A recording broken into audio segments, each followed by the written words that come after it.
As the sun set that night, the sky turned dark, and a cold wind blew through the village. People closed their doors and windows, whispering prayers. No one wanted to be outside after dark, especially near the forest, where the night whistler was said to roam. But Tunde, bold and unafraid, was walking back from a gathering in the village square. He whistled a tune as he walked, feeling confident and carefree. The village was silent, and his whistling echoed through the empty streets. Why are they so scared of a sound? He thought, shaking his head. But just then, he felt something strange. A sudden chill ran down his spine, as if someone was watching him. He stopped whistling, looking around, but the streets were empty. Still, the air felt thick, and the silence became heavy. Tunde shrugged, brushing it off as his imagination, and continued home. But the Oni stayed with him, like a shadow lurking close by. The next morning, the village awoke to terrible news. Several chickens had died mysteriously during the night. Their bodies lay still, with no signs of struggle, no wounds, nothing. It was as if they had simply stopped breathing. The villagers were troubled, and they whispered among themselves, glancing nervously at Tunde's house. They knew he had been whistling the night before. The elders called him over and warned him again. "This is a sign, Tunde," the chief elder said. "The night whistler does not like to be disturbed. You should not have whistled." But Tunde just laughed. "Elders, please. How can my whistling cause chickens to die? Maybe it's a sickness. There's nothing to fear." The elders shook their heads, but they said no more. Deep down, Tunde felt a small prick of fear, but he quickly brushed it aside. The next night, Tunde was restless. Part of him wanted to test the legend, to prove to himself that he was right. So he waited until everyone was asleep. Then, he went outside and whistled again, louder this time. At first, there was nothing. But soon, he heard a faint whistling in return. It was soft, coming from somewhere deep in the trees, and it sent a chill down his spine. The sound was cold and haunting, like a sad melody played by something not human. Tunde stopped, his heart pounding.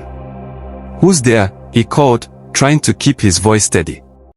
The whistling stopped, leaving only silence. Tunde waited, holding his breath, but he heard nothing more.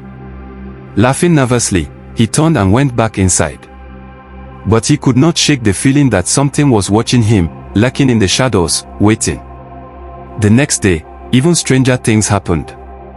The villagers found that the goats in the village pen had fallen ill.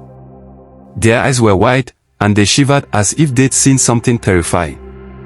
The villagers were frightened now. They gathered outside Tunde's home, demanding answers. They told him that his actions were causing these dark events, that he was putting them all in danger. "Tunde, please, stop this foolishness," a woman cried. "The night whistler is real. You're waking him up." But Tunde stubbornly refused to believe them. "Goats get sick sometimes," he said, trying to convince himself as much as them. "It's not because of a whistle." Yet, deep inside, fear was growing. That night, as he lay in bed, he heard a soft sound outside his window. It was the same whistling tune, but this time, it was closer. Much closer. Tunde pulled a blanket over his head, his heart racing. He lay still, listening as the whistling grew louder, then faded away into the night. Days passed, and every night, Tunde heard the strange whistling. Each time, it came closer. Shadows seemed to linger around his home, shapes that vanished when he looked directly at them.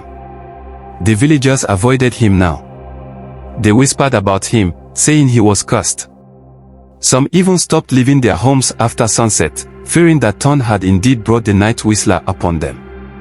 One night, unable to bear it any longer, Tunde went to the village elder for help. The elder listened to him with sad eyes. "Tunde," he said quietly, "you have disturbed something ancient. The night whistler is awake now, and he will not rest until he takes something precious from you. What can I do?" Tunde asked, his voice shaking. "There is a way," the elder said, handing him a small charm. "Keep this with you. Do not whistle again, and pray he spares you." Tunde nodded, taking the charm. He went home, clutching it tightly, hoping it would protect him. That night, Tunde sat by his window, listening. The village was silent, with not a sound to be heard. But suddenly, the faint whistling began again. This time, it was right outside his window. His heart pounding, Tunde peeked outside. There, standing in the darkness, was a figure, a tall, shadowy figure with no face, only darkness where its eyes and mouth should be. The figure raised its hand, pointing at Tunde's door. It let out a long, low whistle, a sound that echoed through the village, cold and empty. Tunde gasped, backing away, clutching the charm. The figure vanished, but the coldness lingered, filling his home. He could not shake the feeling of dread, as if the figure's eyes were still on him, watching. Tunde tried to keep calm, but he knew he could not escape the curse. That night, he could not sleep. Just before midnight, he decided he had to face the spirit. Maybe then, it would leave him and the village alone. Armed with the charm, Tunde went to the forest edge, where he had last heard the whistling. The night was dark, the trees casting long shadows. But soon, he heard it, the faint, eerie whistling, drawing closer. Then, out of the shadows, the dark figure appeared again, its hollow eyes staring right at him. But this time, there were more figures behind it. They were villagers, men and women who had vanished long ago, villagers who had broken the same rule and suffered the curse. They stood silent, their faces sad and empty. They pointed at Tunde, their mouths open in a silent scream. And as they moved closer, the whistling grew louder, drowning out Tunde's voice, filling the air with its cold, haunting sound. The next morning, the villagers found Tunde wandering near the village square. He was silent, his eyes empty, and he could not speak.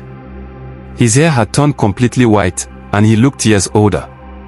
From that day on, Tunde never spoke again.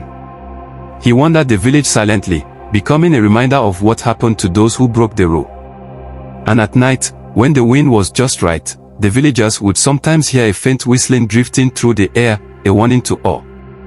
No one dared to whistle at night ever again.